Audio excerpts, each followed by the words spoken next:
declarației CET, declarația persoanei fizice, cetățeană Republicii Moldova.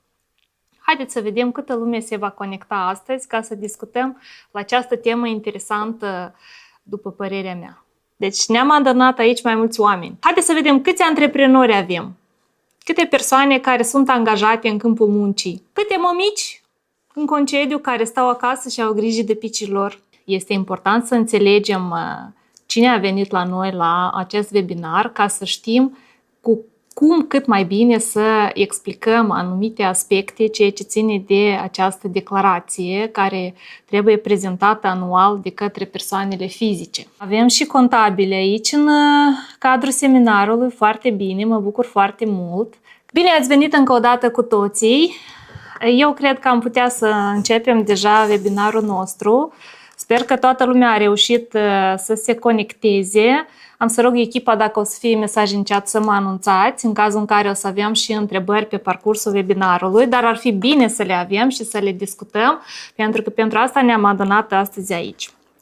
Deci tema noastră de astăzi va fi declarația CET 18, care este declarația cetățeanului, dar înainte ca să începem să discutăm la această temă, eu țin să vă mulțumesc pentru că sunteți astăzi prezenți împreună cu noi la acest webinar. Eu mă numesc Cristina Țepordei, sunt fondatoarea școlii de contabilitate EduCont, de numele căreia astăzi o și să petrecem acest webinar.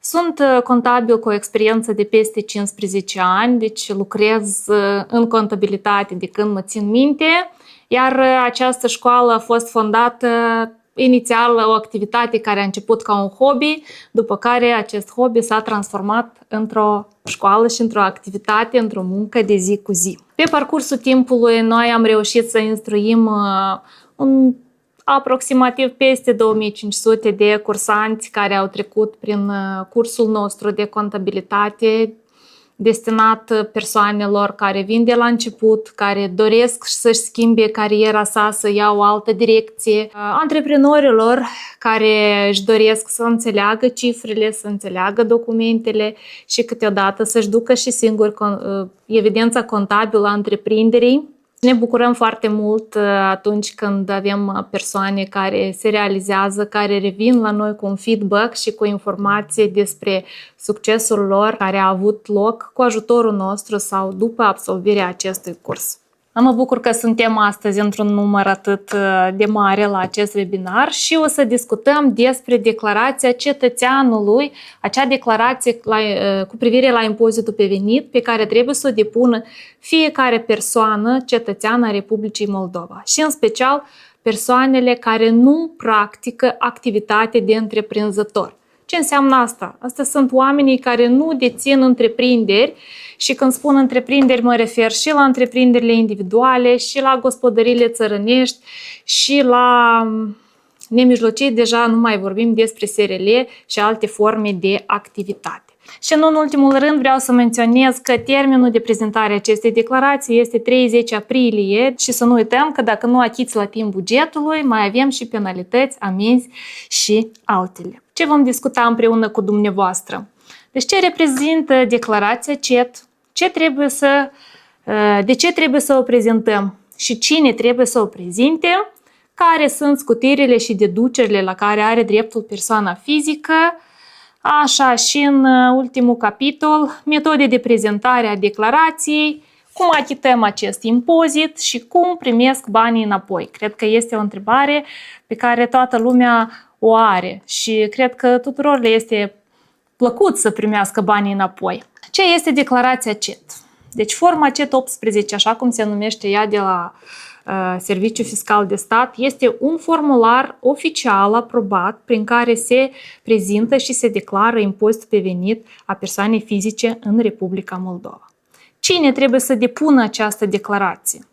Deci persoanele fizice, cetățeni, care nu desfășoară activitate de întreprinzător și se are în vedere că nu aveți înregistrate întreprinderi pe numele dumneavoastră, nu sunteți fondatorul unei întreprinderi și nu activați ca firmă. Așa. Dreptul de a prezenta această declarație îl are fiecare cetățean a Republicii Moldova. dar avem și persoane care sunt obligate, despre ce o să discutăm în continuare. Ce venituri trebuie să declarăm? Deci se declară venitul din salariu, deci salariile. Se declară creșterile de capital, ceea ce reprezintă acele diferențe când înregistrăm vânzări de imobile, automobile. Despre asta tot discutăm mai desfășurat. Venituri din afara Republicii Moldova, deci persoanele care lucrează cu clienții de peste hotare și înregistrează venituri ca persoană fizică. Veniturile din dividende, deci dacă sunteți fondator a unei întreprinderi și primiți dividende ca venituri, da, se repartizează profitul și ați primit acești bani ca venit, înseamnă că puteți sau nu că puteți, dar trebuie să declarați, pentru că acele venituri sunt veniturile persoanei fizice. Veniturile din dobânzi, deci atunci când persoana fizică primește dobândă de la ceva, și redevențele sau royalty, se mai numește altfel. Așa. De ce trebuie să depunem declarația pe venit? Deci ne întoarcem înapoi la acea frază unde se spune că dreptul de a prezenta declarația cu privire la impozitul pe venit îl au toți contribuabilii, deci toți cetățenii Republicii Moldova au dreptul să depună această declarație. Haideți totuși să vedem cine este obligat sau pe cine obligă legea.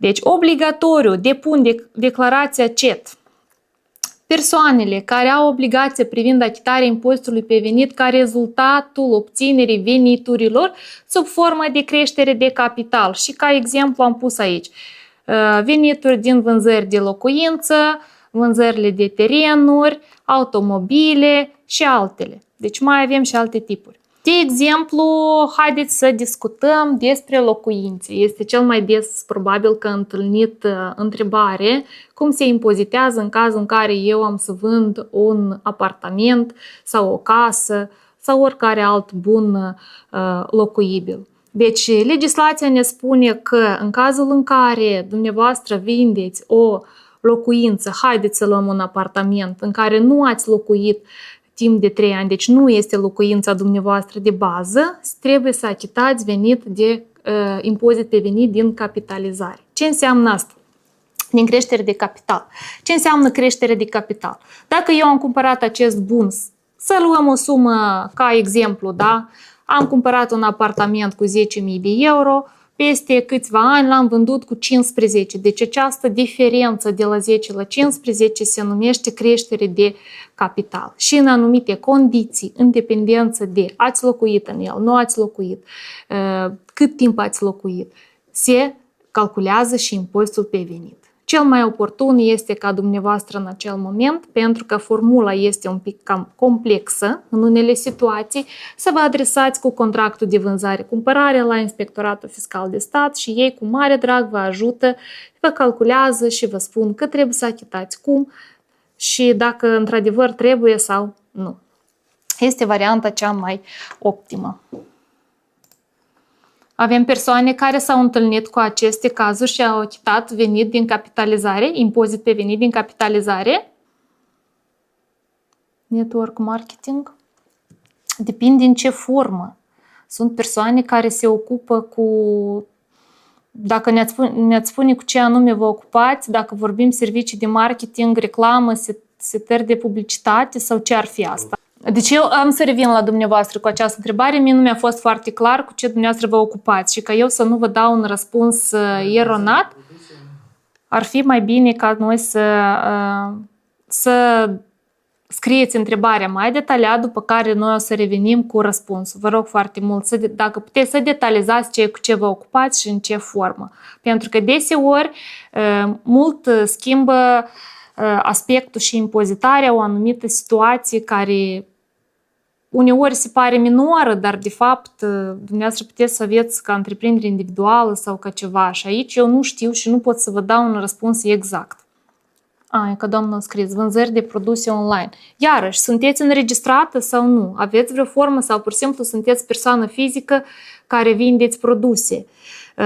Vindeți, comerțul trebuie să fie cumva legalizat. Dacă dumneavoastră doar le vindeți așa prin internet și încasați banii ca persoană fizică, eu consider că în momentul când o să vă adresați la fisc, riscați probabil și niște, nu vreau să zic pedepse, dar niște amenzi sau ei ar putea să vă oblige să vă înregistrați, să vă deschideți o formă de organizare pentru acest tip de activitate.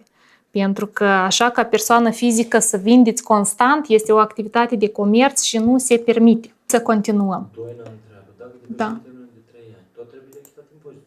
Care e impozit? Hai să vedem. Vorbeați de imobiliare. La imobiliare? Deci depinde. Dacă dumneavoastră ați, cum am dat exemplu cu creșterea de capital, dacă dumneavoastră ați locuit 3 ani de zile în acel apartament și el a fost locuința dumneavoastră de bază, atunci nu se achită impozit din creștere de capital. Și iarăși, acolo sunt mai multe condiții. Dacă casa este locuită și aveți mai mult de 3 ani de zile locuiți acolo și puteți asta să demonstrați, adică aveți viză de reședință stabilită în buletin sau dacă acum în carte de identitate nu se vede, oricum în bază de date a statului este viză de reședință a fiecărei persoane, deci dacă dumneavoastră aveți viză domiciliu în acea locuință și puteți asta să demonstrați prin documente, atunci dumneavoastră nu o să achitați acel impozit pe venit. Mai avem întrebări? Da. Hai să vedem. Iarăși, doamnă Silvia, să am mai multe întrebări la dumneavoastră. Nu știu exact cum lucrează sistemul ăsta prin Avon.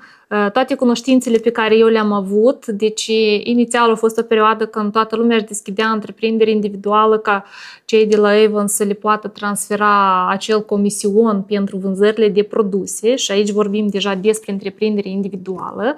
Sau dumneavoastră vindeți produsele și aveți un comision totuși și cumva acest comision este declarat, nu știu. Deci de asta și vă spun că avem nevoie de mai multe detalii, pentru că dacă dumneavoastră sunteți ca persoană care prestează servicii pentru Avon și cei de la Avon vă calculează și vă achită comisionul și în același timp ei sunt obligați, dacă vă achită oficial, să vă rețină un impozit pe venit la sursa de plată, atunci dumneavoastră aici deja nu mai aveți ce să achitați în plus bugetului. Deci totul depinde de faptul ce tip de contract aveți cu ei și în calitate de cine sunteți dumneavoastră acolo. Dumneavoastră, Doina, nu trebuie să achitați impozit din creșterea de capital. Dacă este nelocuită, peste câți ani la vânzare nu se achită impozit.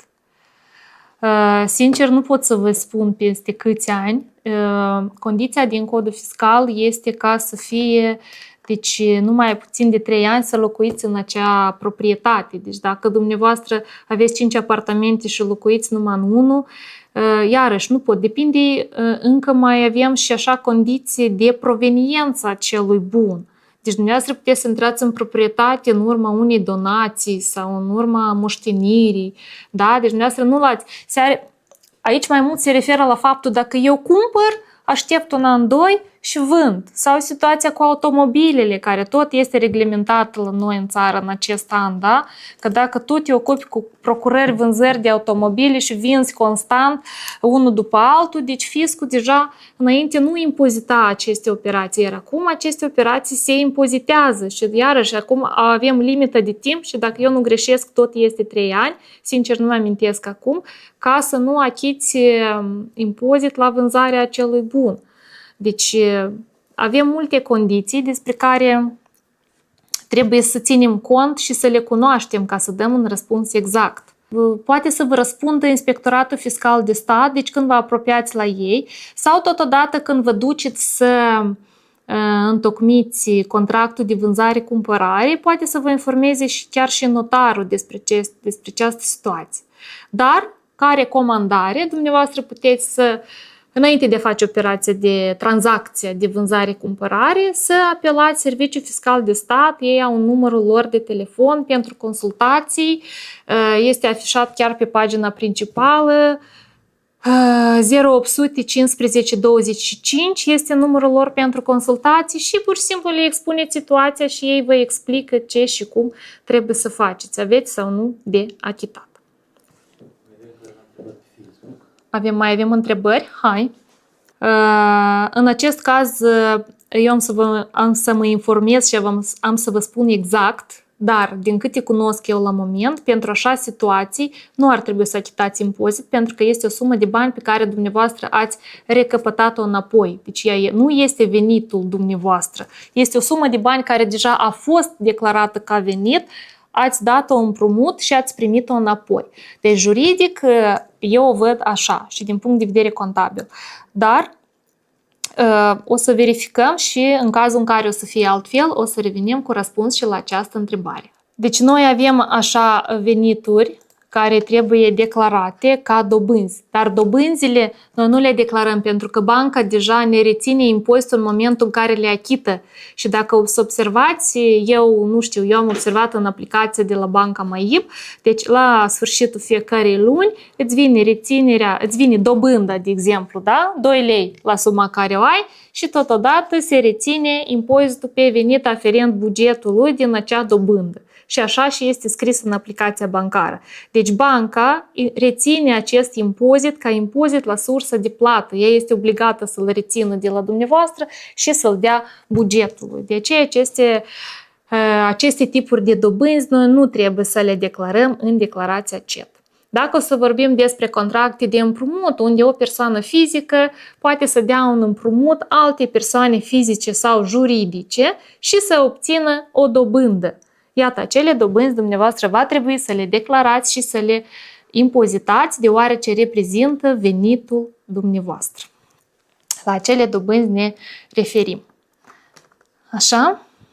Foarte interesantă întrebare, doamnă Tatiana. Aici am să mă documentez și am să revin la dumneavoastră. Chiar cu acest domeniu nu am lucrat niciodată și cumva mi este frică să nu vă dau un răspuns eronat. Și iarăși am putea să pornim de la suma tabloului. Dacă este o lucrare care costă foarte scump, atunci dumneavoastră ca cetățean responsabil ați putea să o declarați.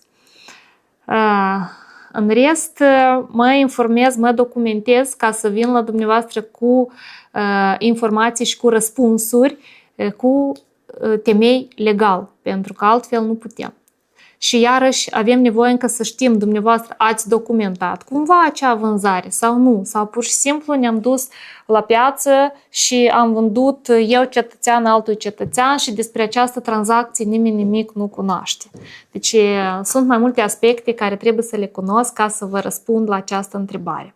Terenul tot face parte din creșterea de capital despre care noi și-am discutat, deci vânzările de imobile, vânzări de teren, da, sunt și acolo condiții în care trebuie să achitați impozit. Așa. Despre automobile am vorbit. Da. Și activezi de 25 de ani în servicii de frumusețe. Plătesc taxe regulat. Dar niciodată nu mi s-a întors nimic înapoi și nici măcar un buletin după operație. Întrebarea este, pot și eu să întorc ceva bani înapoi? Nu.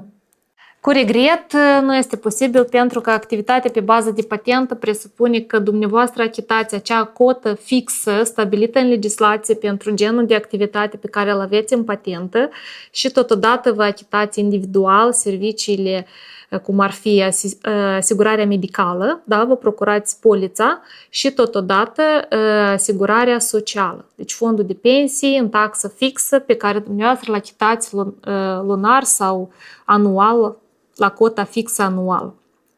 În cazul în care sunteți și angajat undeva, dumneavoastră puteți să fiți scutit de plata fondului social și nu ar trebui să vă cumpărați poliță. Dar impozitul pe venit se achită oricum în taxă fixă stabilită în legislație. Pentru că așa presupune legea cu privire la patentă. Și în acest caz, din activitatea ce ține de patentă, dumneavoastră nu puteți nimic să returnați. Întrebare. Dacă am primit un discount de la furnizor de sfârșit de an, această sumă se impozitează? Discount în calitate de cine? De la furnizor. Ca client? Ca client? Discount? Nu știu, nu mi este clar. Vă rog să reformulați întrebarea și să dați mai multe detalii.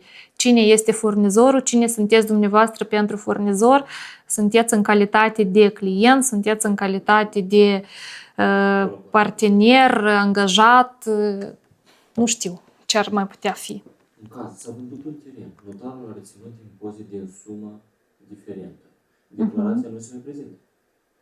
Ce fel de impozit a reținut notarul? De obicei ei rețin taxa de stat și rețin taxa pentru servicii notariale. Iar impozitul pe venit rămâne în obligația vânzătorului să meargă și să-l achite la sfârșitul anului la serviciul fiscal de stat. Deci nu cred că notarul a reținut de la dumneavoastră impozitul pe venit, pentru că aici trebuie de calculat creșterile de capital și ei cu așa ceva de obicei nu se ocupă. Întrebare de la Ecaterina. Veniturile obținute de peste hotărârile Republicii Moldova. Situația ca, spre exemplu, cetățenul Republicii Moldova lucrează în Norvegia. Banii intră pe contul cardului din banca MAIB. Care e procedura în cazul dat? Cetățeanul lucrează oficial sau nu? Hai să vedem. Dacă cetățeanul Republicii Moldova lucrează peste hotare, este angajat a unei întreprinderi, oficial angajat, atunci întreprinderea care îi achită reține toate impozitele acolo pe loc și îi achită salariul curat deja după impozitare. Deci în cazul în care dumneavoastră ați impozita și acolo în țară și aici în Moldova, se primește dublă impozitare. Deci nu se practică așa ceva și nu trebuie nimic să declarați pentru că persoana în cauză lucrează acolo. Iarăși mă repet, în cazul în care lucrează oficial. În cazul în care lucrați acolo neoficial și nu o să puteți să demonstrați intrarea banilor, atunci o să aveți întrebări. Acum este foarte strict cu proveniența banilor și că fie că te duci să trimiți cuiva, fie că te duci să primești. Suntem impuși de legislație să scriem declarații de unde am primit bani, pentru ce am primit bani și ce vom face cu ei, cel mai straniu. Pus pe deduceri serviciile medicale la instituțiile private în declarație CERT și din ce an? Da, acum ajungem la acest aspect și eu am să vă povestesc despre acele deduceri care puteți să le faceți din servicii medicale. Presupun că doamna deja a citit mai înainte un pic. Da? Continuăm? Da. Deci noi ne-am oprit la creștere de capital, unde am discutat că ele se calculează din diferențele de cost și preț la vânzările de imobile, la vânzări de automobile și mai sunt și alte cazuri. În cazul în care aveți așa tipuri de vânzări, vă adresați cu toate actele la Serviciul Fiscal de Stat și ei vă ajută cel mai bine și cel mai ușor. Așa. Deci când mai este obligatoriu să depunem declarația CET? Dacă persoana fizică a obținut un venit impozabil anual mai mare de 360.000 de lei pe parcursul unui an, atunci persoana fizică este obligată să prezinte declarația cetățeanului și să îi se recalculeze impozitul pe venit. De ce? Pentru că fiecare persoană fizică are dreptul la anumite scutiri cu condiția că nu depășește venitul de 360.000 de lei anual. Mai explicit, urmează la noi în material și eu am să mă opresc sper să fie foarte clar pentru toți la tema sau la punctul ce ține de scutirile la care au dreptul persoanele fizice. Așa, în cazul în care doriți să deduceți anumite cheltuieli suportate pe parcursul anului, deci aveți dreptul în declarația CET, să deduceți cheltuielile pentru primele de asigurare facultativă de asistență medicală. Deci ce înseamnă facultativ? Facultativ înseamnă la dorință, adică nu obligatoriu. Deci cei care își cumpără polița singuri, aceea este asigurare obligatorie de asistență medicală și ea aici nu se include. Așa, contractarea serviciilor medicale, iarăși servicii medicale suplimentare care poate ați avut cu o companie privată și aici trebuie să fie niște indicatori clari, ce se permite și ce nu se permite. Și atunci când dumneavoastră să încercați să deduceți, Serviciul Fiscal de Stat o să vă ceară nemijlocit un contract sau niște chitanțe, ceea ce demonstrează aceste cheltuieli suportate. procurarea primei de asigurare de viață. Deci aici vorbim despre asigurările pe care persoana singur se duce și se le procură, ca să zic așa, da? De la companiile de asigurare. Deci asigurări de viață ce asigură riscurile de sănătate, riscuri în caz de deces din anumite considerente. Cu asta puteți să discutați mai detaliat la companiile de asigurări. Așa. Dobânzile achitate în cazul procurării primei locuințe, cu condiția că dețineți contractul de credit și ați achitat dobânda la creditul bancar pentru prima voastră locuință, aveți dreptul să deduceți aceste dobânzi achitate la bancă. Și pentru învățământul persoanelor întreținute copii. Deci este exact și strict specificat. Pentru învățământul persoanelor întreținute și anume a copiilor. Asta ne spune legea, acest aspect a apărut acum recent pentru anul 2025, deci se aplică. Statul nostru s-a gândit la asta la începutul anului 26, dar toate aceste deduceri se permit în sumă de 16.100 de lei. Deci, în cazul în care dumneavoastră pe învățământul persoanelor întreținute ați cheltuit mai mult decât 16.100, se deduce doar 16.100 de lei din totalul cheltuielilor. Și iarăși trebuie să aveți documente confirmative, contracte, bonuri, facturi, ceea ce demonstrează nemijlocit că dumneavoastră ați făcut aceste cheltuieli. Așa. Avem întrebare. Haideți. Dacă am semnat contractul de studii pentru copilul meu, dar achitarea sumei am făcut parțial și eu și soțul, cum putem beneficia de deducere cheltuielilor pentru studii? Eu, soțul sau am?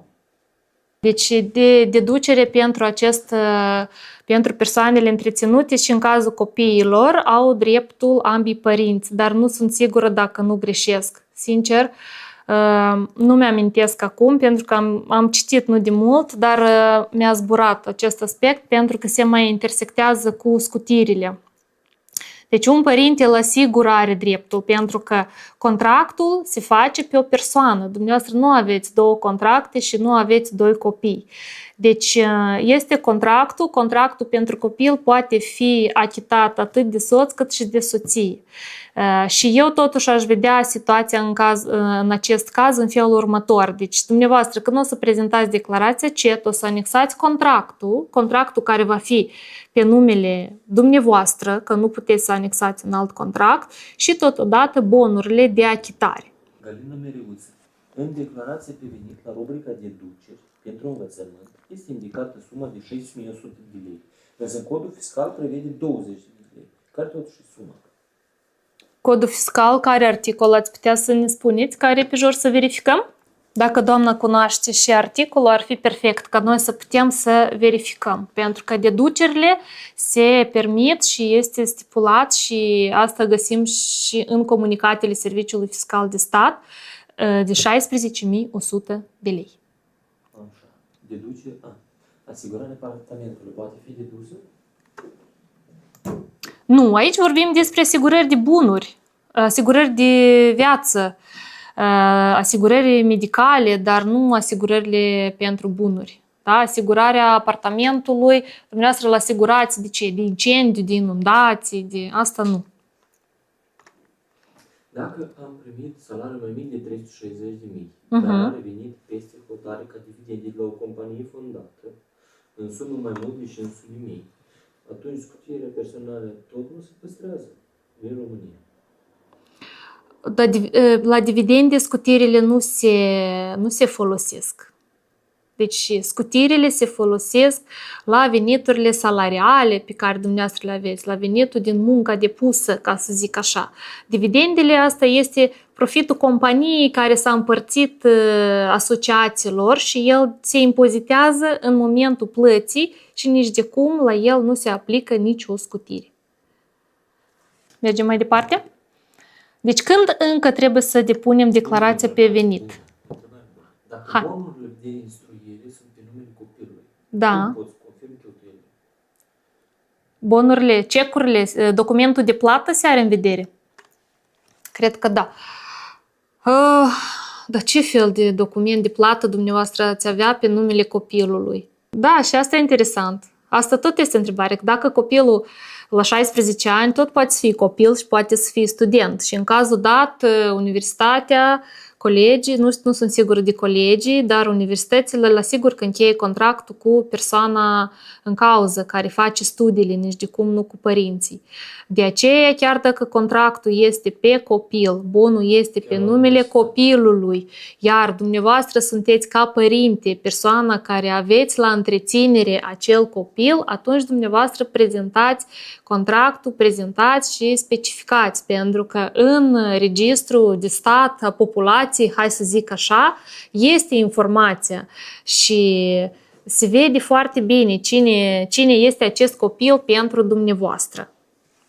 Deci avem documentele confirmative, avem certificatul de naștere, unde noi toți avem mamă, avem tată, avem indicați cine sunt părinții. În cazul în care dumneavoastră nu sunteți părintele acestui copil, atunci va trebui să demonstrați și în baza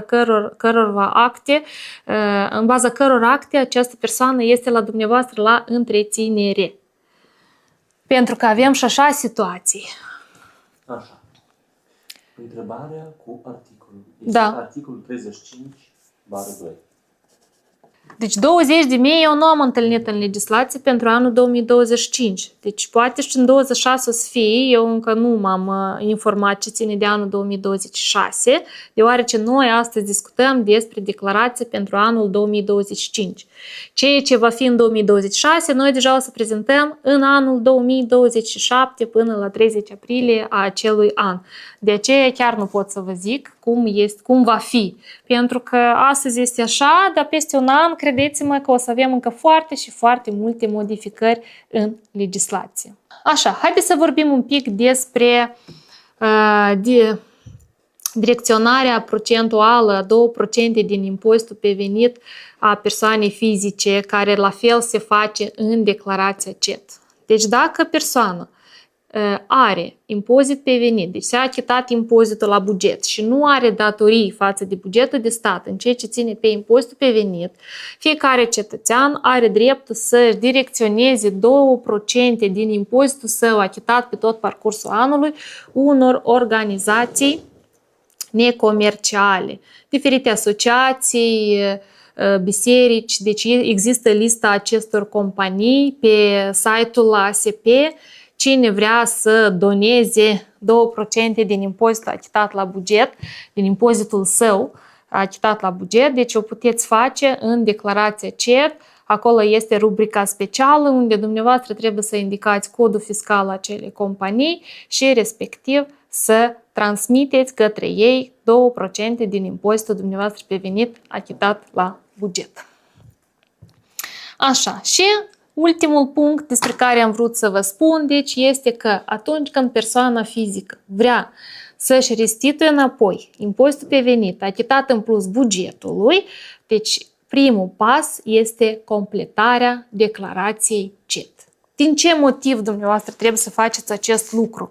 Pentru că nu întotdeauna noi, cetățenii, cunoaștem că avem sau nu avem impozit pe venit spre restituire. Și această situație poate să intervină din mai multe cazuri. Câteodată poate să fie din cauza că noi nu cunoaștem, noi ca cetățeni, ca angajați, nu cunoaștem care sunt drepturile noastre. Nu cunoaștem ce scutiri avem dreptul să folosim. Pentru că pentru a ne folosi de scutiri, evident că trebuie să depunem o cerere pe numele angajatorului. Altfel, acel angajator, acea companie la care dumneavoastră lucrați, niciodată nu o să știe la ce scutiri aveți dreptul. Dacă s-a schimbat ceva pe parcursul anului în situația scutirilor dumneavoastră, iarăși, nu ați anunțat la timp angajatorul a făcut niște calcule a salariilor, a făcut rețineri, dar de fapt, poate la dumneavoastră, nu știu, s-a mai născut un copil în familie, aveți careva alte situații și aveți dreptul la mai multe scutiri despre ce nu ați anunțat. Deci toate aceste momente se regulează în declarația CET la sfârșitul anului. Eu vă îndemn pe toți, indiferent de faptul sunteți obligați sau nu să depuneți această declarație, pentru că de multe ori și am avut în experiența mea de lucru când veneau colegii și ne rugau pe noi, fetele din contabilitate, haideți, vă rog frumos, ajutați-ne să facem această declarație pentru ca să vedem și noi ce avem. Și de multe ori era așa că persoanele într-adevăr aveau impozit pe venit spre restituire. Fie că și-au schimbat locul de lucru pe parcursul anului, fie că o perioadă de câteva luni din an nu a lucrat și a avut mai multe modificări la acest capitol. Deci diferite situații. De aceea vă îndemn pe fiecare. Deci în cazul în care la locul dumneavoastră de muncă nu s-au reținut corect impozitele, nu vi s-au aplicat careva scutiri la care ați avut dreptul pe parcursul anului, deja recalculul este prea târziu să vi se facă acolo. Cel mai oportun este ca dumneavoastră să depuneți declarația CET și să cereți restituirea banilor de la Serviciul Fiscal de Stat. Haideți să vedem întrebările, pentru că vreau să discutăm la capitolul scutiri. Pentru că este foarte și foarte important ca fiecare să-și cunoască scutirile la care are dreptul. Automobilul deținut mai mult de 3 ani care a fost vândut, se indică declarația. La indicare apare impozitul care necesită a fi achitat. Dar după codul fiscal nu se achită impozit. Cum se procedează? Trebuie să vedem ce opțiuni apar acolo în declarație. Dacă nu, în acest caz, cel mai bine să contactați serviciul fiscal sau să mergeți direct la ei și să vedeți de ce sistemul vă arată că trebuie să achitați impozit. Ați deținut acel automobil cu titlul de proprietar sau poate ați mers cu el prin procură cumva și ați făcut actele mai târziu? Cum putem beneficia de deducere la achitarea creditelor pentru nevoi personale? Dar vezi că nu este prevăzut deduceri pentru creditele personale, sunt doar pentru prima locuință, nu încurcăm, nu pentru a doua, nu pentru a treia, dar pentru prima voastră locuință. Și eu presupun că dacă ați cumpărat cândva prima locuință și o vindeți și vă cumpărați alta și o să ziceți că este unica, dar nu este prima care a fost și tot nu o să meargă. Deci să fim foarte atenți pentru că fiecare cuvânt, fiecare virgulă contează în acest caz. Și dacă legea ne spune strict că creditul, dobândile achitate pentru creditul la procurarea primei dumneavoastră locuință, atunci așa și va fi. Locuința este procurată prin programul Prima Casă. Este posibil deducere? Eu cred că da, ar trebui să fie posibil, pentru că nu este specificat prin ce program. Deci noi avem strict indicat dobânzile achitate în cazul procurării primei locuințe cu confirmarea creditului, contractului de credit pe care îl aveți. Deci dacă dumneavoastră aveți contract de credit, achitați dobânda.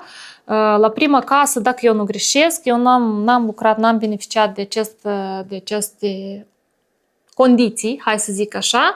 Deci dumneavoastră aveți condiția că achitați jumătate la jumătate sau care acolo statul cumva vă ajută la achitarea creditului sau la achitarea dobânzii. Și atunci dacă împărțiți, eu așa presupun că serviciul fiscal ar putea să vă dea deduceri doar la sumele achitate de către dumneavoastră și nu la ajutorul primit de la stat. Că ei nu o să vă ajute de 2 ori. Statul niciodată nu vă ajută de 2 ori în aceeași situație.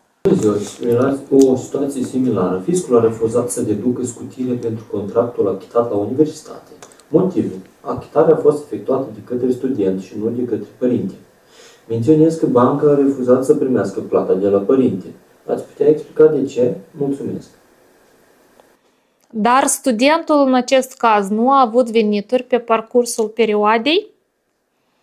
Ar fi o întrebare, pentru că dacă persoana întreținută de către dumneavoastră are venituri pe parcursul anului, atunci dumneavoastră nu puteți să beneficiați de scutiri și deduceri pentru acea persoană. Deci, haideți să vedem situația integral.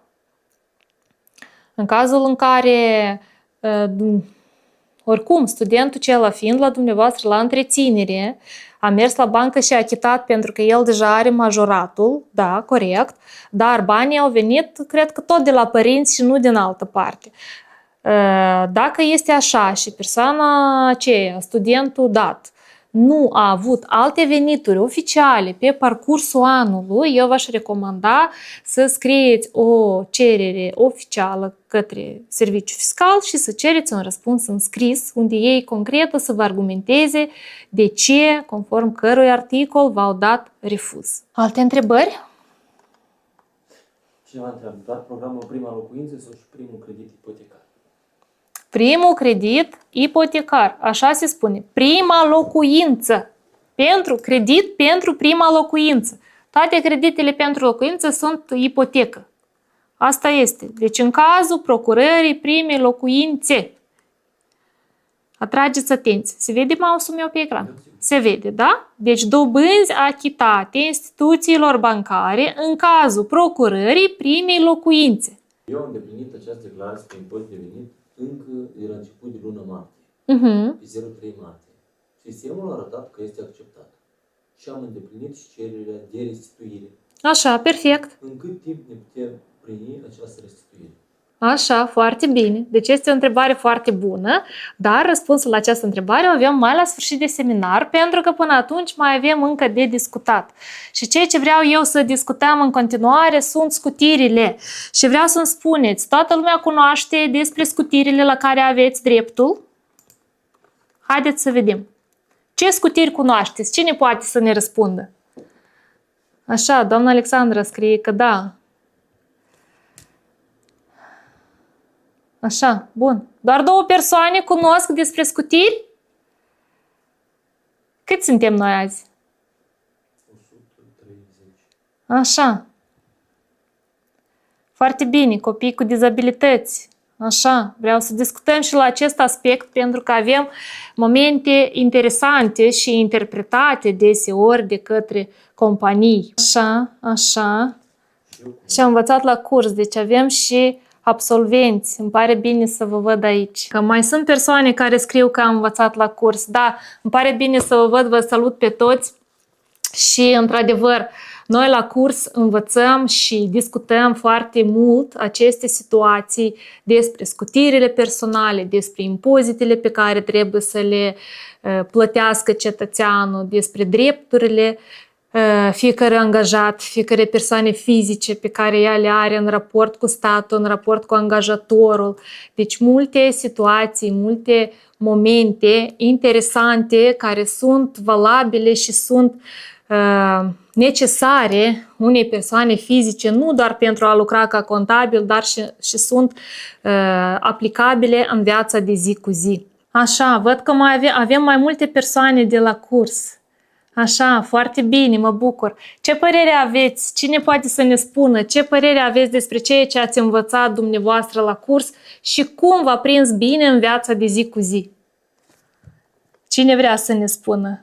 Vreau să discutăm aici despre scutirile anuale la care are dreptul fiecare persoană fizică, cetățean, rezident a Republicii Moldova. Deci vorbim despre scutirea personală care este în sumă de 29.700 de lei la care au dreptul toți cetățenii care au un venit anual impozabil mai mic de 360.000 de lei. Deci dacă pe parcursul anului persoana a avut un venit mai mic de 360.000 de lei, ea beneficiază de scutire personală în sumă de 29.700 de lei. Scutirea personală majorată care se aplică sau la care au dreptul persoanele fizice cu dizabilități în urma participării la război, în urma avariei de la Cernobâl, în urma diferitor cauze medicale și despre asta ne vorbește nou articolul 33 din Codul Fiscal, ceea ce noi o să discutăm separat. Deci suma pentru persoană, scutirea personală majorată pentru o persoană care se află în una din aceste situații este de 36.620 de lei anual. Așa, scutirea pentru soț sau soție. Deci avem și așa o scutire și se acordă această scutire persoanei fizice care se află în relație de căsătorie cu orice persoană specificată la articolul 33, cu condiția, și este o condiție foarte importantă, că soțul sau soția nu își folosește scutirea sa personală. Deci această scutire de 29.700 sau 34.620, acel soț sau soție nu trebuie să o folosească și îi permite soțului sau soției sale să o folosească la locul său de muncă. Așa, deci suma scutirii pentru această categorie de persoane este de 21.780 de lei. Aferent articolului 33, noi discutăm în următorul slide ca să înțelegeți cine totuși sunt aceste persoane. Așa, mai există și scutirea pentru persoanele întreținute în sumă de 9.900 de lei pe an și scutirea pentru persoanele întreținute cu dizabilități. Deci noi putem să întâlnim și copii cu dizabilități, noi putem să întâlnim și maturi cu dizabilități, da? Haideți totuși să vedem cine este acea persoană întreținută. Deci codul fiscal al Republicii Moldova ne dă așa o definiție a persoanei întreținute. Deci persoana întreținută este persoana care întrunește toate cerințele de mai jos. Este ascendent sau descendent al contribuabilului sau al soțului, soției contribuabilului. Ce înseamnă ascendent sau descendent? Asta sunt părinții sau copiii noștri. Deci ei pot fi persoane întreținute, inclusiv înfietorii și înfiații. Vedeți? Ori persoana cu dizabilități în urma unei afecțiuni congenitale sau din copilărie, rudă de gradul 2 în linie colaterală. Deci nu doar copiii noștri sunt întreținuți. Nu doar copilul până la clasa 9 și nu doar copilul până la 16 ani și nu până la 18 și dacă copilul are 22 de ani și este student la universitate și nu mai are alte venituri de nicăieri, se consideră persoană întreținută. Și dacă dumneavoastră aveți părinți pe care îi întrețineți, vă îndemn să beneficiați de această scutire și în acest caz. Nu în ultimul rând, evident că toate scutirile se acordă prin documente confirmative, avem asistență socială, avem primăriile din localități care sunt responsabile să ne ofere așa tip de documente confirmative. Deci, totodată, persoana întreținută este persoana care are un venit ce nu depășește suma de 12.400 de lei anual, asta a fost suma valabilă deci în anul 2025. La calcularea venitului nu se include suma alocațiilor achitate din mijloacele bugetului de stat pentru persoanele cu dizabilități în urma afecțiunilor congenitale sau din copilărie. Ce înseamnă afecțiune congenitală? Toți știu. Deci o afecțiune congenitală este o afecțiune din naștere, da? Din născare, cum îi spunem noi în popor. Asta se are în vedere. Deci persoane cu dizabilități severe și accentuate. Deci iată cine sunt persoanele întreținute. Și eu vă sfătui, pentru că din practica mea și din toate istorioarele pe care le-am auzit de-a lungul anilor la lecțiile noastre și pe parcursul cursului, când oamenii povestesc, precum că trec prin momente când nu se acordă unele scutiri, când unele companii spun că noi nu dăm, dar noi nu dăm scutire, să știți că este dreptul legal a fiecărei persoane fizice să beneficieze de scutiri. Și niciodată să nu acceptați să vi se spună că copilul are 14 ani, gata, eu mai mult nu vă dau scutire. Pentru asta trebuie să avem un temei de refuz. Așa. Dacă sunt întrebări la acest capitol, vă rog.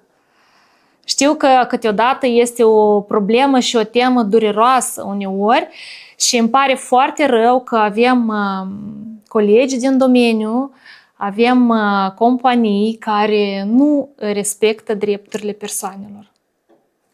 Spuneți-vă rog, dacă de 7 ani la serviciu nu s-a aplicat scutirile pentru copii, din careva motive, mă adresez la fisc cu toate actele necesare și îmi recalculează pe ultimii 5 sau 3 ani. Deci dumneavoastră trebuie să vă adresați la Serviciul Fiscal de Stat cu actele necesare în sensul că să aveți certificatele de naștere a copiilor și o să trebuiască să prezentați declarațiile corectate pentru anii precedenți. Din informațiile care ne le oferă legislația și Serviciul Fiscal de Stat, deci se returnează ultimii 6 ani. Deci 7 ani la sigur că nu o să vă restituie, dar 6 ani, asta este scris în comunicatele lor, este scris și în legislație, pentru ultimii 6 ani.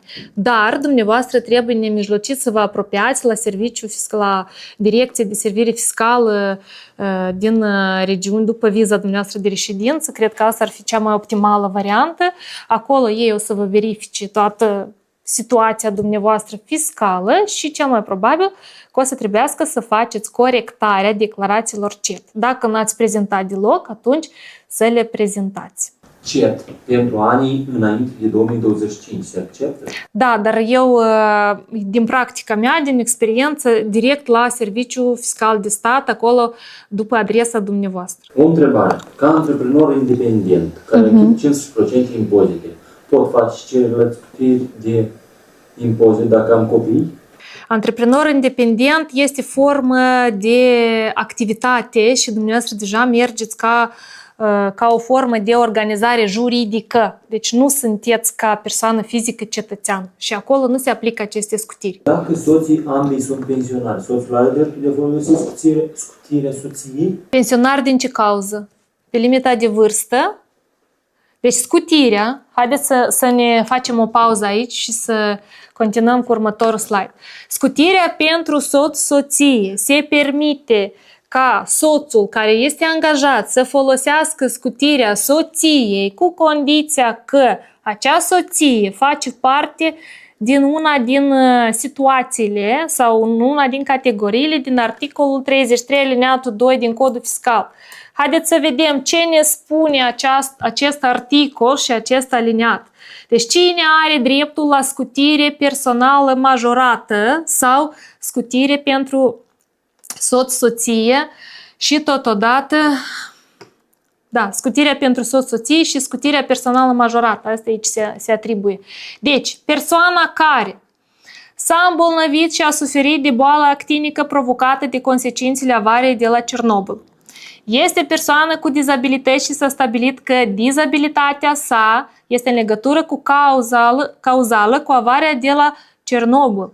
Este părintele sau soția, soțul unui participant căzut sau dat dispărut în acțiunile de luptă pentru apărarea integrității teritoriale a Republicii Moldova, cât și lupta din Republica Afganistan. Deci aici vorbim despre Transnistria și Afganistan.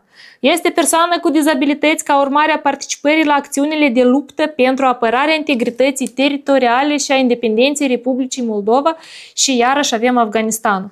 Deci este persoană cu dizabilități de pe urma războiului, persoană cu dizabilități în urma unei afecțiuni congenitale, deci din copilărie, sau persoană cu dizabilități severe și accentuate.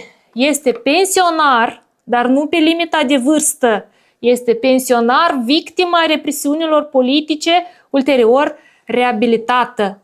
Deci iată acele condiții în urma cărora noi putem să oferim sau dumneavoastră puteți beneficia de scutire pentru soț-soție. Pentru că dacă soțul este sau soția, slavă Domnului, sănătos, atunci noi nu putem să beneficiem de scutirea pentru soț. Doar cu condițiile pe care le-ați văzut mai recent. Deci avaria de la Cernobâl, Transnistria, Afganistan și celelalte condiții care mai sunt. Totodată și scutirea personală majorată, deci ambele aceste două scutiri se acordă cu aceste condiții. Certificatul de dizabilitate a copilului trebuie să prezint pe toți anii sau doar ultimul? Dizabilitatea, în general, se oferă pe o anumită perioadă de timp. Dumneavoastră depinde ce fel de certificat și unde vreți să-l prezentați. Este cel mai bine să-l aveți. Eu personal am fost la fisc și pe mine m-au întrebat. Eu am prezentat declarația și domnul de la fisc, eu vreau să vă zic că comunicarea între instituțiile statului la noi lasă de dorit încă la etapa actuală și inspectorul fiscal, când s-a uitat peste declarație, a întrebat: de ce aveți copil cu dizabilități? Și eu zic: de ce dumneavoastră nu vedeți? Și el zice că nu, noi nu vedem. Deci asta este situația. De aceea e cel mai bine ca dumneavoastră să aveți toate actele confirmative. Cum văd ei, ce văd ei, eu nu pot să vă spun pentru că nu am lucrat în această structură, dar este foarte regretabil acest fapt pentru că, pe părerea mea, această informație ar trebui să apară imediat în declarația CET, care anul acesta a fost automatizată cât mai mult posibil, baza codului fiscal a persoanei. Deci când introduci codul fiscal a copilului, deodată trebuie să apară statutul acestuia. Încă întrebări? Persoana pensionară care are o pensie mai mică poate fi considerată persoană întreținută? Cu condiția că are mai puțin de 12.400 de lei. Poftim, 12.400 de lei anual. Și aici nu vorbim despre pensii, dar vorbim doar despre alocații achitate, alocații pentru persoane cu dizabilități și dizabilități severe și accentuate. Vorbim despre gradul 1-2, dacă spunem așa mai popular, da? Și vorbim despre afecțiuni congenitale din copilărie. Persoana care lucrează în parc IT beneficiază de scutire personală și scutire pentru copii la întreținere? Nu.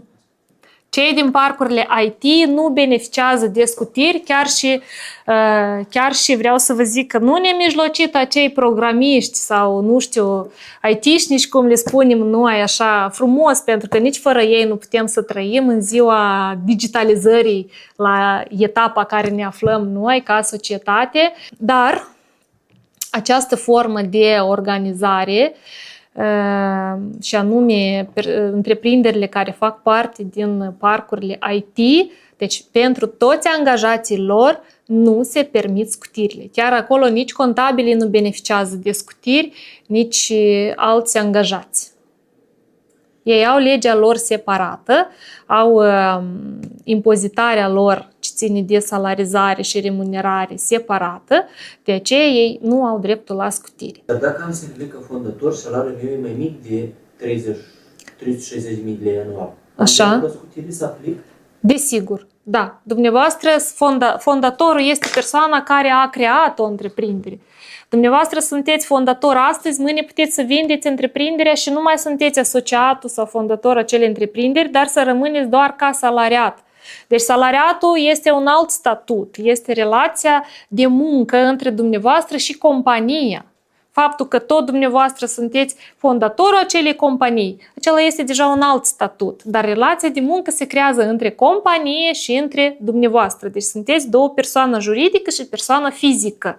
Și atunci, în acest caz, dumneavoastră beneficiați de toate scutirile la care are dreptul fiecare salariat. Continuăm cu dumneavoastră. Deci am discutat articolul 33, cine sunt acele persoane și ceea ce este încă important la tema scutirilor.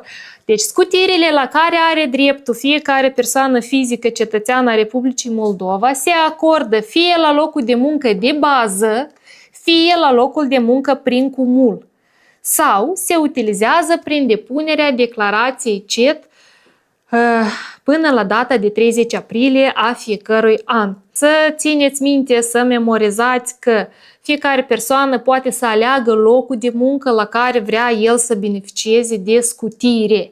Nici de cum nu la două locuri concomitent sau nu la toate locurile de muncă concomitent, pentru că altfel, dacă la fiecare întreprindere o să vă aplice scutirile și o să plătiți mai puțin impozit pe venit, la sfârșit de an riscați să vă treziți cu o scrisoare frumoasă de la Serviciul Fiscal de Stat care să vă spună că, dragă contribuabil, veniți, vă rog, și achitați datoria și plus încă penalitatea care s-a acumulat. Deci dacă persoana pe parcursul perioadei fiscale are un venit impozabil ce constituie 360.000 de lei sau mai mult, scutirea personală și scutirea personală majoră nu poate fi utilizată.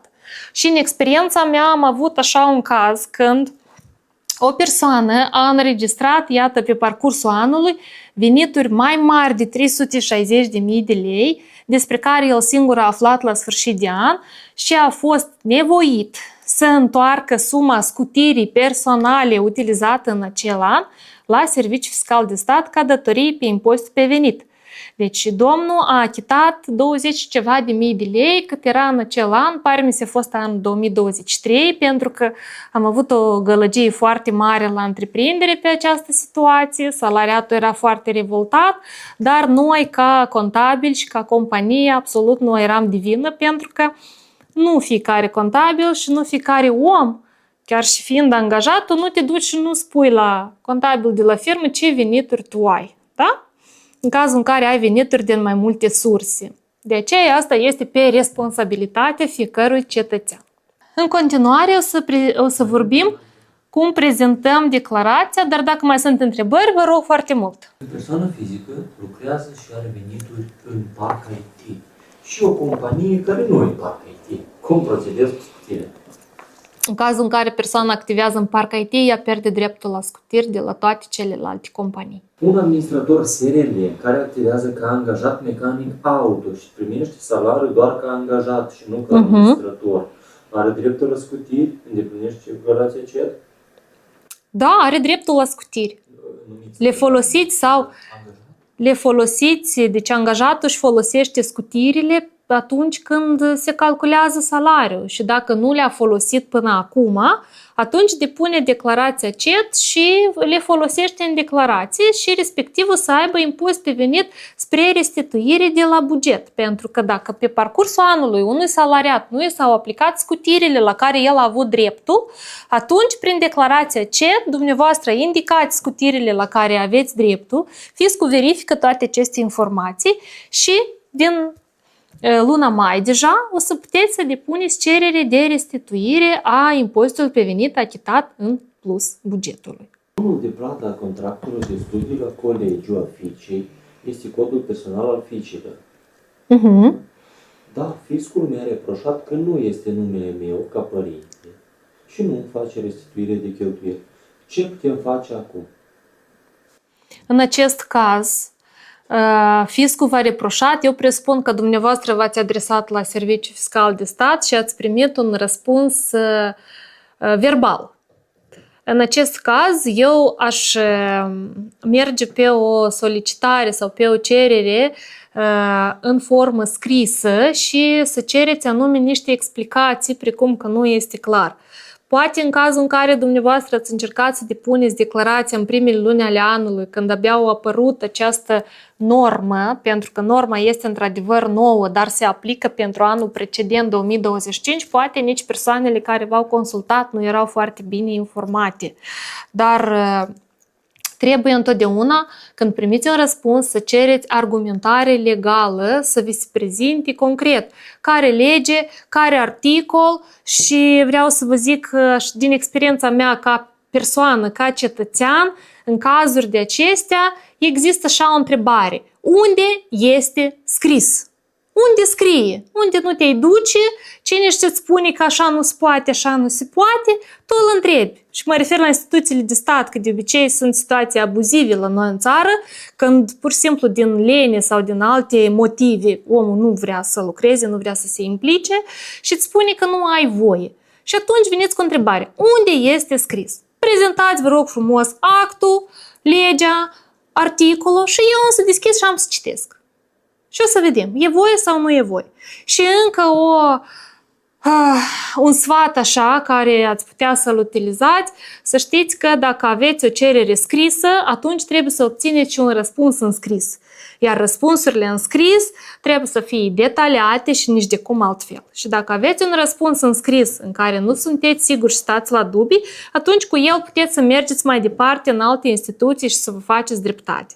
În cazul în care avem doar răspunsuri verbale, vă dați seama că nu putem să facem nimic cu ele. Suma 360.000 de lei se includ veniturile doar de Republica Moldova sau și de peste hotare?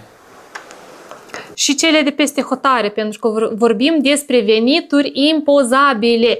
Iar veniturile care se impozitează, noi le-am discutat cu dumneavoastră încă în primul slide nostru și am zis că avem din salarii, din creșteri de capital, din venituri din exterior, deci acestea toate se includ în acele 360.000 de lei. Angajații IT parcului n-au dreptul la scutiri sau era vorba doar de un post de muncă? Angajații parcului IT, indiferent de funcția pe care o au, că e și secția cadre, că este contabil, că este manager, director, persoană, nu știu care este funcția celor care sunt nemijlocit, lucrează la calculatoare, ceea ce ține de programare și de... chiar nu cunosc. Dacă DIVA este reținere finală, aceste sume se arată în declarație CET, dacă salariatul are și salariul și dividende. Nu, dividendele, ele au fost impozitate în momentul când dumneavoastră le-ați primit și chiar dacă și va fi necesar să le arătați în declarația CET, dumneavoastră oricum, ele nu se vor mai impozita, pentru că ele au fost impozitate în momentul în care au fost achitate, în momentul în care dumneavoastră le-ați primit. Spuneți, vă rog, la serviciu m-au anunțat că nu au scos copilul de la scutire care deja are 20 de ani. Merg la fisc să achit eu diferența datorată la stat? Deci dacă copilul dumneavoastră care are 20 de ani încă figurează ca persoană întreținută și acel copil nu a avut venituri pe parcursul anului, deci el are dreptul să fie încă persoană întreținută chiar dacă are vârsta de 20 de ani. Pentru că dacă noi ne întoarcem la ceea ce am discutat anterior, deci persoana întreținută nu este nicăieri specificat câți ani are acel om. Da? Am avut situația pe parcursul cursului, o situație foarte revoltătoare, când doamna, având un copil cu dizabilitate, cu sindromul Down, un copil care nu poate să se auto-îngrijească, hai să spun așa, nu mai vorbim despre alte lucruri, dar nemijlocit e o persoană care stă doar acasă și nu merge nicăieri, de la serviciu e refuzat, au zis că el deja are peste 16 ani și tot așa copilul acela avea 20 și ceva, dar el avea nevoie să fie susținut pentru că altfel chiar nu putea să trăiască. Și acum, unde este acel argument? Și iarăși vine întrebarea, unde este scris că eu nu am dreptul? Unde? Pentru că aici aveți extrasul, iată ce ține de persoană întreținută, este extrasul cuvânt din codul fiscal. Și orice om care spune că nu se poate, el trebuie să vie cu argument. De ce nu se poate? Și ia uitați-vă că noi aici nu avem scris despre vârstă. Nu există vârstă. Există două condiții. Este ascendent sau descendent, adică părinte sau copil. Și nu contează câți ani are, da? Sau o persoană cu dizabilități în urma unei afecțiuni congenitale sau din copilărie, rudă de gradul 2. Deci noi mergem tocmai la rudele de gradul 2. Deci nu sunt doar copiii noștri persoane întreținute. Așa? Dar totul trebuie să fie confirmat documentar. De copii noi nu mai putem să confirmăm altfel pentru că este un minor, este un copil și dumneavoastră sunteți figurați ca părinți în certificatul lui de naștere. Atât. Aici nu mai avem altceva ce să confirmăm. Dar mai avem și venitul ce nu depășește o anumită sumă și atunci dacă copilul dumneavoastră de 20 de ani nu a avut parcursul anului venituri ce ar depăși 12.400 de lei, atunci dumneavoastră cu toată siguranța aveți dreptul la scutire pentru acest copil. Dar dacă el a avut venituri pe parcursul activității, atunci dumneavoastră puteți să primiți și scrisoare de la serviciu fiscal. Dobânda la depozit bancar se mai impozitează doar la depunerea declarației sau doar un an la bancă? Dobânda care dumneavoastră primiți de la bancă, ei o impozitează și vă rețin la fiecare sfârșit de lună. Și o transferă din numele dumneavoastră bugetului. Deci nu trebuie să mai declarați. Copilul are 18 ani și învață. Este valabilă scutirea respectiv dacă nu are venituri? Da. Cu condiția că persoana întreținută nu are venituri. Atunci, și este copilul dumneavoastră, atunci beneficiați de scutire. Dacă nu este copilul dumneavoastră, dar este o persoană pe care o aveți la întreținere, atunci trebuie să aveți documentele respective. Că ați înfiat un copil, că sunteți tutore, că sunteți alt statut careva, da? Îngrijitor sau nu mai știu. Deci cum prezentăm declarația CET? O întrebare poate care la multe persoane a apărut, deci vreau să vă zic că noi avem mai multe metode de a prezenta această declarație și o putem prezenta atât electronic cât și pe suport de hârtie. Deci pentru a prezenta declarația electronic, fiecare persoană care deține semnătură electronică sau semnătură mobilă, prin intermediul serviciului declarația electronică simplificată, accesează cabinetul personal a contribuabilului de pe pagina Serviciului Fiscal de Stat. Deci accesați sfs.md, intrați în cabinetul personal și de acolo, foarte ușor, puteți să depuneți această declarație, chiar și să verificați dacă aveți ceva sume datorii față de buget, chiar înainte de a depune declarația. Acolo în declarație, când o să intrați în cabinetul personal, deja o să apară niște informații și niște sume care ele pot să fie adevărate sau corecte, dar uneori pot să nu fie corecte, pentru că în cazul în care întreprinderile la care dumneavoastră ați avut venituri nu v-au folosit corect scutirile, Serviciul Fiscal vede doar informația în varianta în care au prezentat-o acele întreprinderi. De aceea este bine ca noi, ca cetățeni, să verificăm tot ce este acolo, să corectăm acele scutiri dacă ele nu sunt corecte și să verificăm sumele care trebuie să le achităm, care ni s-au reținut și s-au achitat deja și dacă este surplus, de ce nu, să ne luăm banii înapoi. Prin intermediul cabinetului personal de pe site-ul Serviciului Fiscal de Stat, totodată Serviciul Fiscal a lansat așa o posibilitate ca trimiterea declarației CET la adresa de e-mail. Deci pentru persoanele care dețin semnătură electronică, puteți să completați această declarație și să o transmiteți. O semnați electronic întâi și o transmiteți la adresa de e-mail mail@sfs.md și totodată cu semnătură olografă pentru cei care nu au semnătură electronică sau semnătură mobilă. Deci vă semnați cu pixul pe hârtie, o scanați, o fotografiați cum vă este mai comod și o trimiteți la această adresă electronică cet@sfs.md.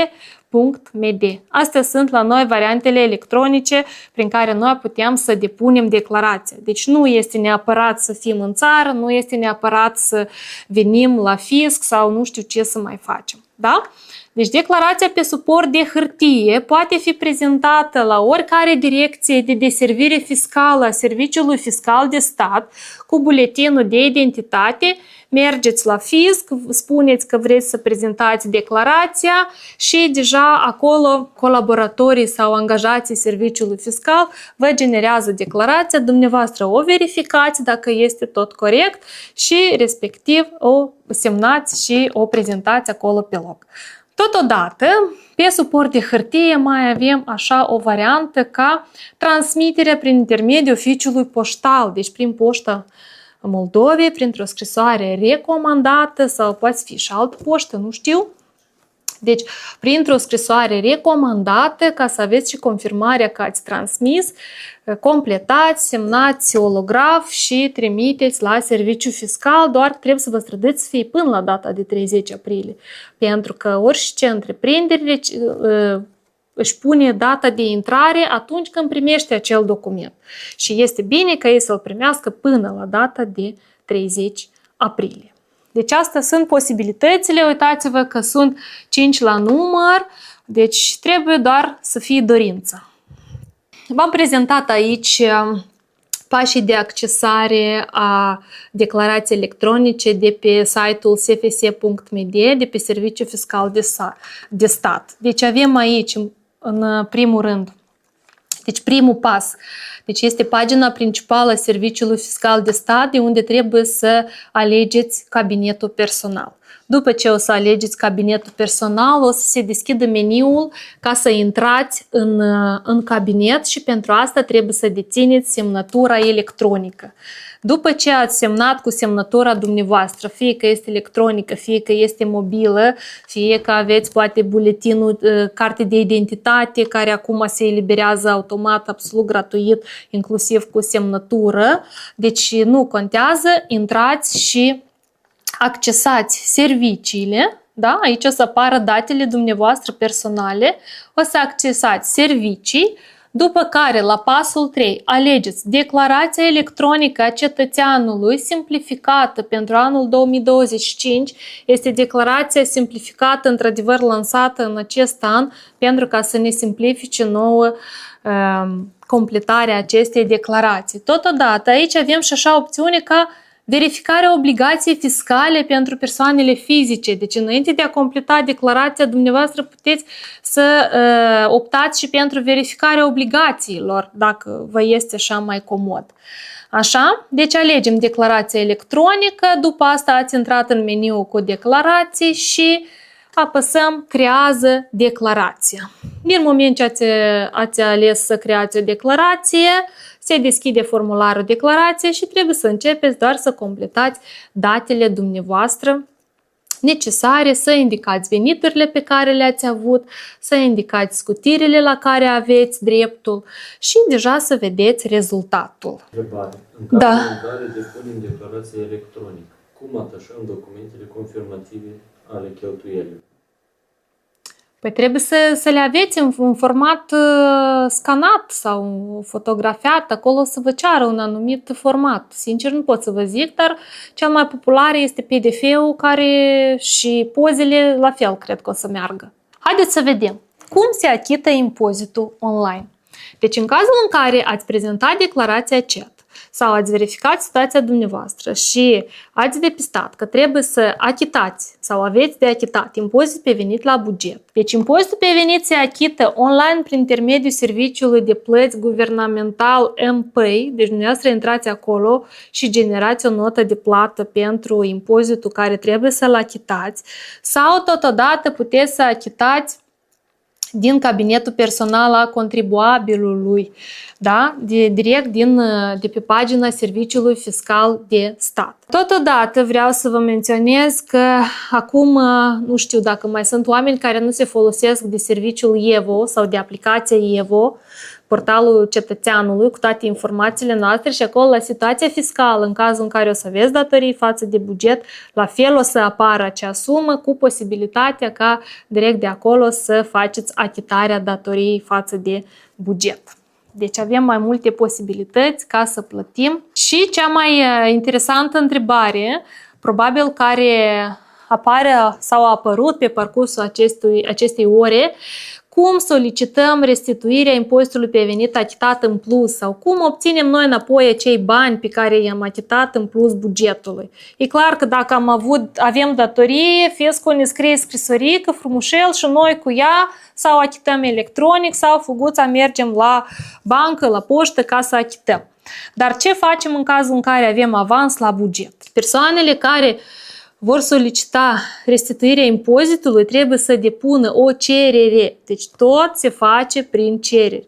Depuneți o cerere de restituire a sumei achitate în plus, aveți următoarele modalități și cea mai simplă, cea mai rapidă este varianta electronică din cabinetul personal a contribuabilului de pe sfs.md.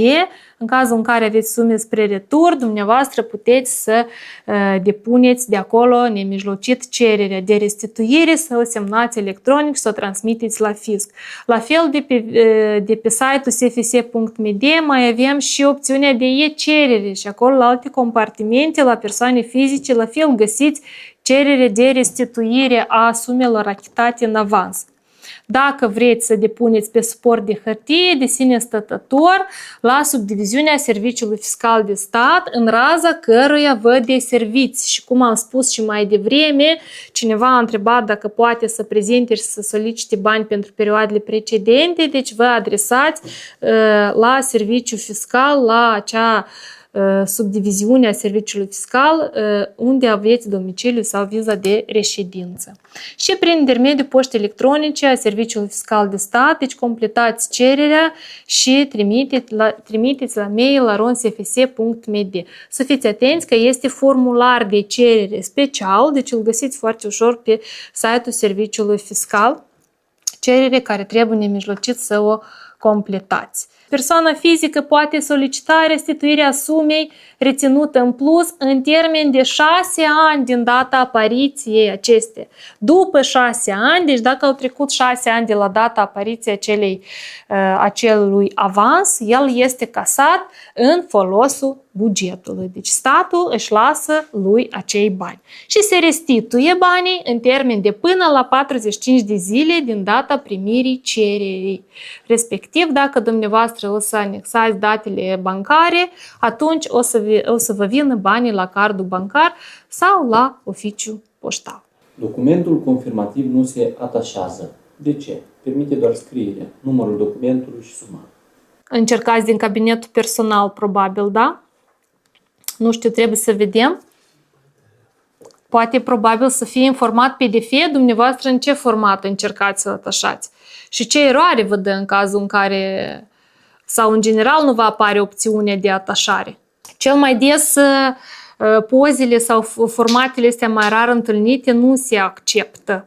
Deci sistemele astea lor au anumite cerințe față de capacitate, dimensiunea acelui document care încercați să-l atașați. Vă rog încă o dată privind dacă avem credit pe ipotecă. Cât se permite să deducem încet? Deci se permite să deduceți din creditele ipotecare cu condiția că aveți prima locuință 16.100 de lei. Și în general toate deducerile sunt în valoare de 16.100 de lei, nu mai mult. Și pentru învățătura copiilor, și pentru credite, și pentru celelalte aspecte ce erau acolo noi, asigurările de sănătate și cheltuielile de sănătate și asigurări de viață, deci sunt în valoare de 16.100 de lei. Deci ceea ce am vrut să vă mai spun și să vă mai povestesc astăzi este faptul că noi în cadrul companiei noastre am pregătit pentru voi astăzi o ofertă foarte și foarte specială și vă rog să mă credeți în acest sens. Deci avem pregătite pentru dumneavoastră 2 cursuri de contabilitate sau mai bine zis un singur curs în 2 formate. Avem formatul cu prezență fizică și avem cursul cu prezența pe online la care puteți să participați de oriunde ați dori dumneavoastră, indiferent de unde vă aflați, puteți măcar să stați și undeva pe plajă sau pe vârf de munte.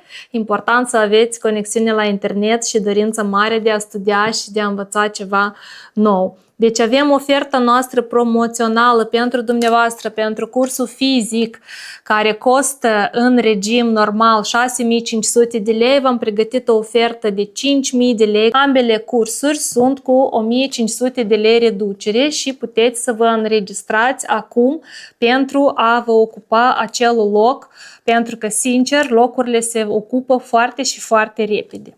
Ca cadou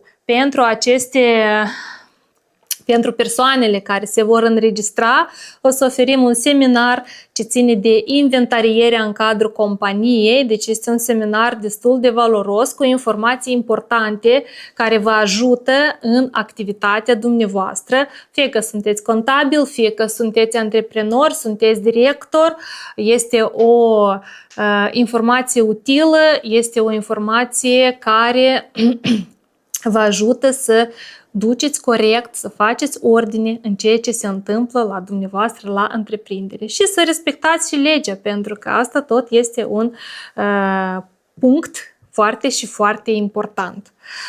Deci rog colegii să plaseze linkul pentru înregistrare. Cine dorește, cu mare drag vă așteptăm ca să vă înregistrați la curs, iar noi o să revenim cu cele mai detaliate informații pe care putem să vă le oferim pentru înregistrare și pentru pașii următori ce trebuie să îi faceți. Dar dacă copilul are 20 de ani, face studii și lucrează în parcul IT, pot lua scutirea lui? Nu. Cel mai probabil că nu o să puteți, pentru că persoanele care lucrează în parc IT, el deja a revenit, el are salariu și el nu are dreptul la scutire. Dacă el ar avea, el și-ar folosi-o. Voi ne spune, nu este întrebare la subiect, dar vă rog să-mi răspundeți. Sunt în concediu de maternitate, vreau să ies în câmpul muncii, dar toți vor cu experiență. Cum obținem acea experiență? Menționez că vreau în domeniul contabilității și vreau să fac curs. Mulțumesc! Evident că toată lumea cere să fie experiență, dar din experiența noastră și din experiența absolvenților noștri, avem persoane care s-au angajat încă fiind pe băncile cursului, cu o săptămână, cu 2, cu 3 înainte. Și paralel cu cursul sau veneau dimineața la lecții și în a doua parte a zilei mergeau și făceau stagiere la întreprinderi unde au fost angajați.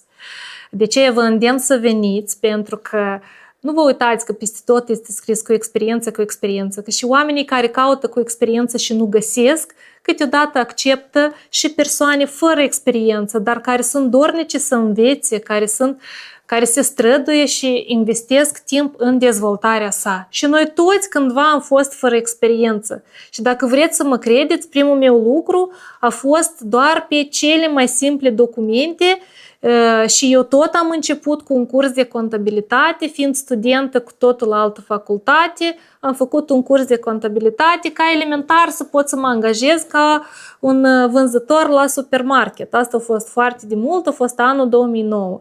După care am făcut cursul și am înțeles că eu pot cu mult mai mult decât să fiu un vânzător și am mers și am lucrat și am început și eu de la zero cu cele mai simple documente. Deci credeți în oameni că sunt oameni care o să vă învețe și dumneavoastră răsplată, să zic eu așa, o să fiți un elev sârguincios și o să absorbiți totul. Și atunci chiar am să vă povestesc o fetiță care a fost la noi la curs vara trecută, vara-toamna, nu mai țin minte, Cristina se numea. Deci ea când a fost la interviu mi-a spus că eu dacă nu veneam la curs, eu nu treceam interviu, deși ea avea în spate colegiul de contabilitate. De ce? Pentru că noi punem accent pe teorie și pe ce că dumneavoastră trebuie să înțelegeți ce faceți și ce învățați. Că dacă dumneavoastră să înțelegeți cum funcționează lucrurile, o să puteți ușor să le aplicați în practică. Domnișoara s-a dus și pe dânsa a întrebat-o fix așa cum noi lucram la curs. Strict cu documente, ce document ai să faci în situația în care o să vină clientul și o să-ți plătească ție o sumă anumită de bani. Ce documente contabile tu ai să întocmești? Dar ce formule contabile tu ai să faci? Și ea foarte bine s-a descurcat la acest capitol.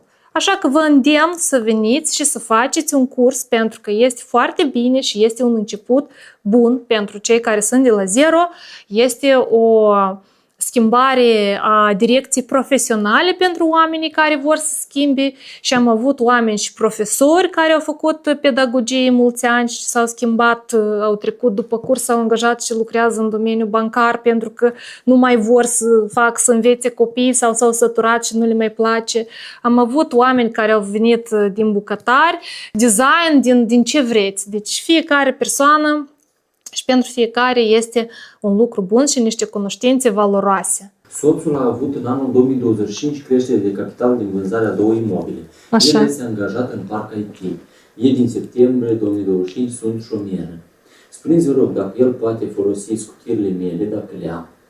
Trebuie să verificăm asta la operatorii SFS? Soțul are dreptul la scutire pentru soție cu condițiile articolului 33, care am spus. Deci avem participanți la război, Transnistria, Afganistan, urmările avariei de la Cernobâl și dizabilitate congenitală sau din copilărie. Deci dacă dumneavoastră nu faceți parte nici din una din aceste categorii, sunteți om sănătos, apt de muncă, atunci nu aveți dreptul sau soțul dumneavoastră nu are dreptul la scutire pentru soție numai din cauza că ea este șomeră. Asta a fost cândva foarte de mult, până la anul 2021, cred, când s-a anulat. Deci dacă și la noi, cred că jumătate de Moldova așa lucra, fiecare soț avea dreptul la scutire personală pentru soț-soție în cazul în care acela nu și-o folosea sau era șomer. Prezent Tatiana întreabă, care este tematica acestui curs? Dacă fizic, ce grafic aveți și dacă e online, cum are loc? Graficul nostru, deci ca durată, cursurile noastre sunt câte 2 luni de zile, indiferent că alegeți varianta fizic sau online. Deci avem 2 luni de zile de curs. Lecțiile sunt 4 zile pe săptămână, luni, marți, miercuri și joi. Durata unei lecții este de 2 ore. Mai avem și alte cursuri, deci puteți să intrați pe site-ul nostru educont.md și să vedeți. Avem cursuri și la ora de seară, avem ora 18 formatul fizic, Avem ora 18:30 format online care vă permite repede să ajungeți de la muncă acasă, să beți un pahar de apă și să vă conectați la lecții. Deci fiecare persoană poate să-și aleagă cum dorește să studieze în dependență de graficul și de regimul său de muncă sau regimul său de activitate. Deci pentru varianta online, dumneavoastră beneficiați de lecțiile live în direct cu profesorul, în care puteți să comunicați, puteți să puneți întrebări, profesorul vă verifică temele pentru acasă. Plus este că dumneavoastră în urma lecției online o să primiți și înregistrarea video a acelei lecții, care poate fi descărcată și păstrată pentru a reveni la ea în diferite situații. Totodată primiți și programul de contabilitate 1C, el se instalează pe computerul dumneavoastră personal, el vă rămâne și după curs, puteți încă să exersați individual ca să nu uitați tot ceea ce ați lucrat, deci exersați, vă antrenați și în așa fel, când o să vă duceți la lucru, nimeni nu o să vă creadă că nu aveți experiență. Și noi, desigur, că vă oferim tot suportul tehnic ce ține de conectare, de instalarea programului, de alte întrebări care pot apărea pe parcurs. Cine dorește să vină la cursul fizic, deci noi ne aflăm în centrul Chișinăului, aveți transport din toate direcțiile, este un flux destul de bun, da? Și puteți să ne găsiți foarte și foarte ușor, deci avem calculatoare noi, moderne, sala este dotată cu tot necesarul, profesorii binevoitori, cu dispoziție bună, vă așteptăm cu mare drag. Dacă sunt fondator SRL în care activează soțul, este administrator. Eu nu sunt angajat în companie, sunt angajat ca asistent personal a unui din copiii mei, 5.000 lei salariu. 3 copii minori, din ei 2 cu dizabilitate de grad sever. Cunoașteți ceva, poate soțul sau eu beneficiază de deducere în SRL pe numele lui deschis care nu activează? Nu are de unde să aveți careva deduceri, doar dacă dumneavoastră aveți alt gen de venituri, dar faptul că aveți SRL și el încă și este fără activitate, dar chiar și dacă ar avea activitate, trebuie să înțelegeți că persoana fizică și întreprinderea sunt două persoane diferite. Deci este persoana fizică, cetățeanul care are veniturile sale. Este firma care ea sau are venituri sau nu are. Și chiar dacă firma aceea ar avea venituri, ele sunt ale întreprinderii și nu ale fondatorului. Iar după ce se calculează veniturile, se scot toate cheltuielile și obținem acel profit sau pierdere, sau vorba din popor, a ieșit în plus sau în minus, atunci noi vedem ce poate să ia de acolo acel fondator. Dacă el o să aibă plus, evident că el o să ia acel plus, dar înainte ca să ia, deci acestea de obicei se numesc dividende, dacă să vorbim despre SRL, deci ele se impozitează în momentul achitării către persoana fizică și aici chiar nu aveți deduceri. Dar aceste cursuri pentru creștere profesională sunt supuse spre deducere în declarația CET? Declarația CET, deci noi avem dreptul la deducerea studiilor pentru copii. Studii personale nu sunt indicate nicăieri. Deci chiar recent am avut o întrebare de la cineva, deci că s-a adresat la serviciu fiscal având contract de studii a copilului și contract de studii al său ca persoană fizică la universitate. Fiscul a acceptat doar contractul pentru copil. Contractul pentru studiile personale nu se permit spre deducere, doar a copiilor. Așa, deci ce vreau să vă mai zic? Vă îndemn să vă înregistrați la curs, nu uitați că avem oferta, locurile sunt limitate, avem doar câteva locuri pentru fiecare din grupurile noastre.